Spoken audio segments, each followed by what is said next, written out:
नमस्कार। आज हम एक ऐसी कहानी की गहराई में उतरेंगे जो सुनने में सच कहूं तो अविश्वसनीय लगती है, पर है बिल्कुल सच। ये कहानी है अनोस नाम के एक पोलिश सैनिक की। द्वितीय विश्व युद्ध का समय और वो साइबेरिया की एक जेल से भाग निकलता है। हजारों मील का सफर, मौत को कई बार चकमा दिया और आखिरकार भारत पहुंचा। हमारे पास इस हैरत अंगेज यात्रा के कुछ विवरण हैं जो साइबेरिया से स्वतंत्रता की महायात्रा नाम के वृतांत पर आधारित हैं। देखिए, इस चर्चा का मकसद सिर्फ एक रोमांचक भागने की कहानी सुनाना भर नहीं है। हम कोशिश करेंगे समझने की कि मानवीय सहन शक्ति की सीमाएं क्या हैं, वो उम्मीद की लौ जो इतने अंधेरे में भी टिमटिमाती रहती है, और आज़ादी की वो प्यास जो इंसान से क्या कुछ नहीं करवा सकती। ये सिर्फ एक सफर नहीं था, ये तो आत्मा का इम्तिहान था। चलिए शुरू से शुरू करते हैं।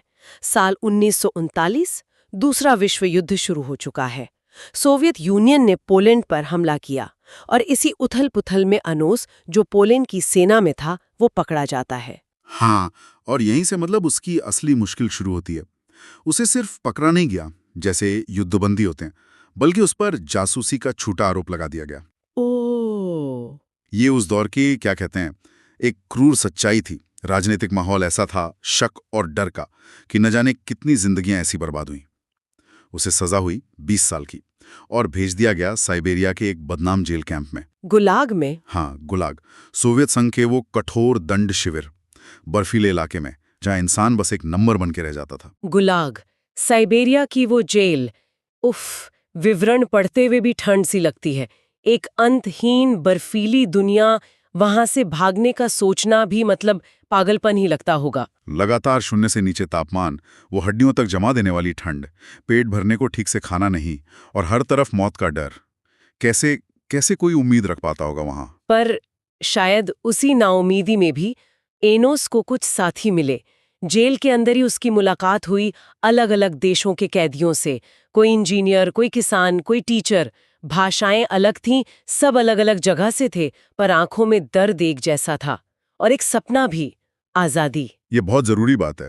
देखिए, ऐसी भयानक परिस्थितियों में जब पूरी दुनिया ही दुश्मन लगे और सिस्टम आपको इंसानी ना समझे, तब ये जो आपसी मानवीय जुड़ाव होता है ना, यही सहारा बनता है।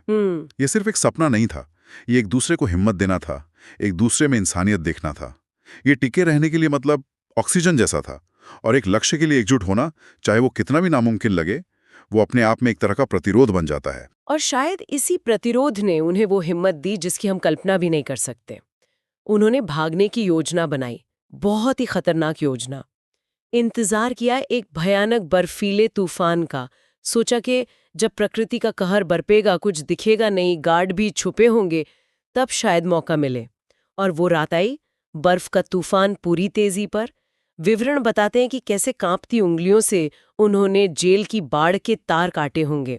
7 आदमी और उनके साथ एक लड़की भी थी, इलियाना। 8 लोग, वो छोटा सा समूह अंधेरे और बर्फ के बवंडर में गायब हो गया। आजादी की तरफ उनका पहला अनिश्चित कदम। लेकिन जैसा कहते हैं, आजादी की कीमत होती है। जेल से निकलना तो बस शुरुआत थी, असली चुनौती तो अब सामने थी। साइबेरिया का वो बेरहम अंतहीन विस्तार। यात्रा का पहला पड़ाव था घने बर्फीले जंगल। खाने को कुछ था नहीं, जंगली जड़ें पहचानना मुश्किल। प्यास बुझाने के लिए बर्फ खानी पड़ती थी, जो शरीर की गर्मी और छीन लेती थी। हाँ, जरा सोचिए उस स्थिति को। एक तो हाइपोथर्मिया का खतरा हर पल, बर्फ खाने से प्यास थोड़ी बुझती होगी, पर शरीर ठंडा पड़ता जाता था। बिल्कुल। भूखे पेट, ठंड से अकड़े हुए मीलों चलना, ये सिर्फ शारीरिक नहीं था, मानसिक रूप से सोचिए। लगातार डर, अनिश्चितता।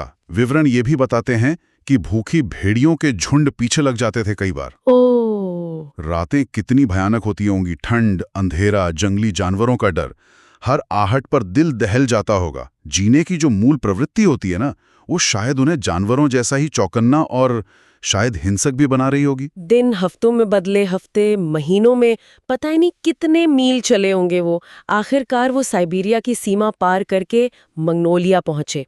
पहले घास के मैदान, फिर रेगिस्तानी इलाका। लगा होगा कि चलो बर्फ से तो पीछा छूटा, शायद कुछ राहत मिले, पर यहाँ चुनौती ने बस अपना रूप बदला था। बर्फीली ठंड की जगह अब झुलसा देने वाली धूप, तपती रेत। हाँ, ये तो जैसे एक क्रूर मजाक था, एक एक्सट्रीम से दूसरे एक्सट्रीम तक। शरीर जो ठंड का आदी होने की कोशिश कर रहा था, उसे अब रेगिस्तान की गर्मी और पानी की भयानक कमी से जूझना था। यहाँ सहन शक्ति का प्रकार बदल गया। ठंड में शरीर ऊर्जा बचाता है, गर्मी में डिहाइड्रेशन, हीट स्ट्रोक का खतरा। यहाँ शायद दिमागी मजबूती और भी ज्यादा चाहिए होगी, क्योंकि रेगिस्तान की वो एक रास्ता, वो खालीपन उम्मीद तोड़ सकता है। दूर दूर तक कुछ न दिखना, पानी न मिलना, ये बहुत निराशाजनक हो सकता है। और इस रेगिस्तानी सफर ने अपना असर दिखाना शुरू भी कर दिया। शरीर कमजोर पड़ने लगे, कई बार लगा होगा कि बस अब खत्म। लेकिन फिर भी एक दूसरे का सहारा बनकर चलते रहे। पर कब तक? सफर तो अभी बहुत बाकी था। वो चीन और फिर तिब्बत के मुश्किल पठारों की ओर बढ़ रहे थे। और इसी दौरान उनके समूहों के एक सदस्य की तबीयत बहुत ज्यादा बिगड़ गई। हाँ। वो आगे चल ही नहीं पा रहा था। साथियों ने कोशिश की सहारा देने की, पर उसने दम तोड़ दिया। ये पहला बड़ा झटका था। अभी वो इस सदमे से उभरे भी नहीं थे कि कुछ और आगे चलने पर इलियाना, वो लड़की जो अब तक साथ थी हर मुश्किल में, वो अचानक गिर पड़ी। कहानी कहती है उसके आखिरी शब्द थे, मैं अब और नहीं चल सकती। और वहीं उस वीरान रास्ते पर उसने भी आंखें मूंद ली। ये कितना भयानक रहा होगा, अपने साथियों को एक एक कर मरते देखना और उन्हें वहीं छोड़कर आगे बढ़ जाना। स्रोत इस बारे में कुछ बताते हैं? ये कैसे जीने की मजबूरी थी? स्रोत इस पर बहुत विस्तार से तो नहीं जाते, लेकिन देखिए, ऐसी स्थितियों का जो मनोवैज्ञानिक विश्लेषण होता है वो बताता है कि एक बहुत ही क्रूर चुनाव होता है। इसे सिर्फ जीने की मजबूरी कहना शायद पूरी बात ना हो, क्योंकि इसमें अपराध बोध, नैतिक पीड़ा, ये सब बहुत गहरा जुड़ाव होता है। लेकिन जब अपना ही अस्तित्व दांव पर हो तो कई बार समूह को बचाने के लिए या खुद को बचाने के लिए ऐसे फैसले लेने पड़ते हैं। ये दिखाता है कि कैसे चरम हालात इंसान को उसकी नैतिकता की सीमाओं तक धकेल देते हैं। हर मौत सिर्फ एक साथी का जाना नहीं था, वो उनके अपने हौसले पर, उनकी इंसानियत पर एक और चोट थी। सही बात है। फिर भी रुकने का मतलब था सबकी मौत, इसलिए भारी मन से ही सही उन्हें आगे बढ़ना पड़ा। ये दुनिया की छत, हिमालय, बर्फ से ढकी विशाल चोटियां, आसमान छूते पहाड़। यहाँ हवा इतनी पतली कि सांस लेना मुश्किल, ऑक्सीजन की कमी, भयानक ठंड और हजारों फीट गहरी खाइयां। हर कदम पर मौत का खतरा।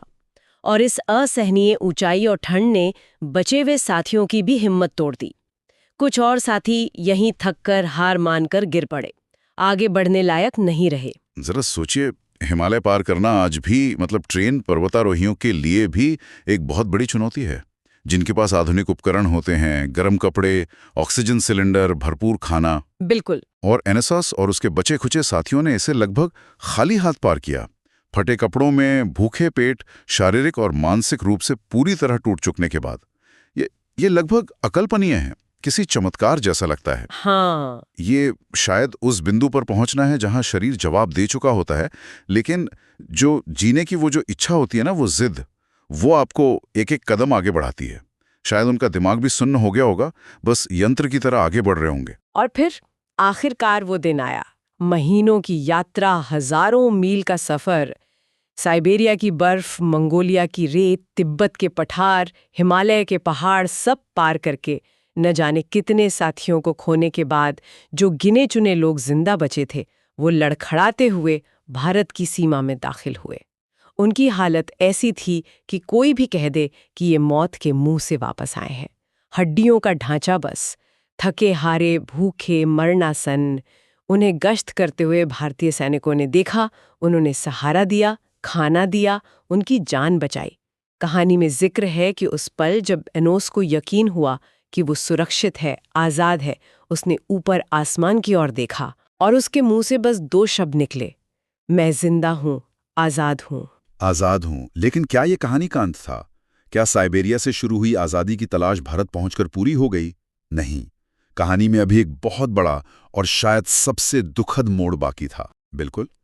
और यहीं ये कहानी और भी गहरी और दुखद हो जाती है। एनस ने मौत को हरा दिया था, प्रकृति की हर चुनौती पार कर ली थी। शारीरिक रूप से वो अब आज़ाद था, लेकिन वो अपने घर, अपने वतन पोलैंड वापस नहीं जा सका। क्यों? क्योंकि दूसरे विश्व युद्ध के बाद पोलैंड का नक्शा बदल चुका था। वहां सोवियत संघ के प्रभाव वाली साम्यवादी सरकार बन गई थी। मतलब एक ऐसी व्यवस्था जो अक्सर अपने विरोधियों पर या पश्चिम से सहानुभूति रखने वालों पर शक करती थी। एनोस जैसा पूर्व सैनिक जो सोवियत कैद से भागा था, उसका वापस लौटना खतरनाक हो सकता था।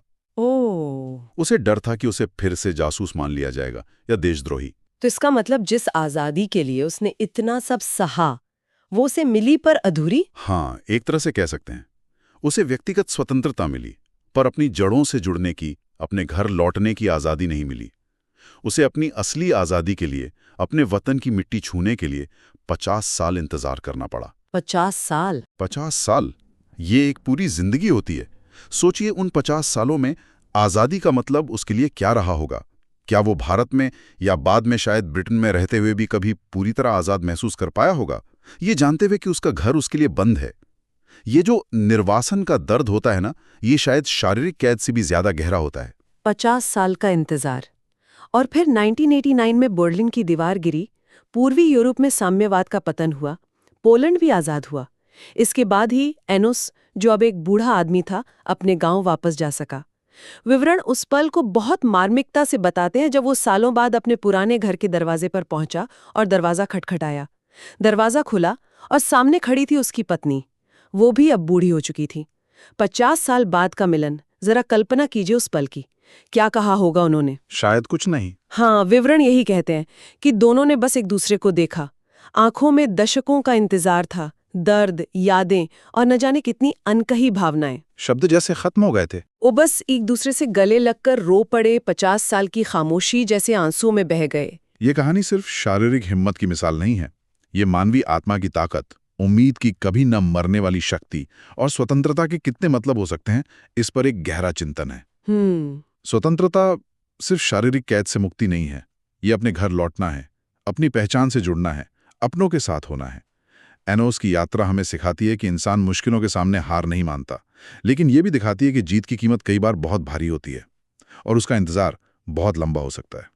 तो इस अविश्वसनीय सफर और उस लंबे इंतजार से हमने क्या सीखा? एनोस की कहानी सिर्फ एक हैरत अंगेज एडवेंचर कहानी नहीं है। ये इस बात का सबूत है कि जीने की इच्छा और आज़ादी की चाह इंसान को वो ताकत देती है जिससे वो वाकई नामुमकिन लगने वाली बाधाओं को भी पार कर सकता है। लेकिन ये कहानी यहाँ खत्म नहीं होती। सही कहा आपने। यह हमें सोचने पर मजबूर करती है कि इतने त्याग, इतने बलिदान, इतने लंबे इंतजार के बाद जब आज़ादी मिलती है तो उसका रूप क्या होता है? क्या 50 साल बाद मिली घर वापसी वही खुशी दे सकती है जिसका सपना उसने साइबेरिया की उस बर्फीली रात में देखा था? शायद नहीं। समय और अनुभव इंसान को और उसके सपनों को, दोनों को बदल देते हैं। घर और आज़ादी जैसे शब्दों के मायने भी शायद उसके लिए बदल चुके होंगे। और यहीं हम अपने सुनने वालों के लिए एक सवाल छोड़ जाते हैं। 50 साल के निर्वासन और उस जीवन मरण की यात्रा के बाद जब एनोस आखिरकार अपने घर लौटा, तो क्या वो सचमुच उसी घर लौटा था जिसे उसने अपनी जवानी में छोड़ा था? या समय, अनुभव, खोए हुए साथी और दशकों की यादों ने उस घर को और खुद एनोस को हमेशा के लिए बदल दिया था?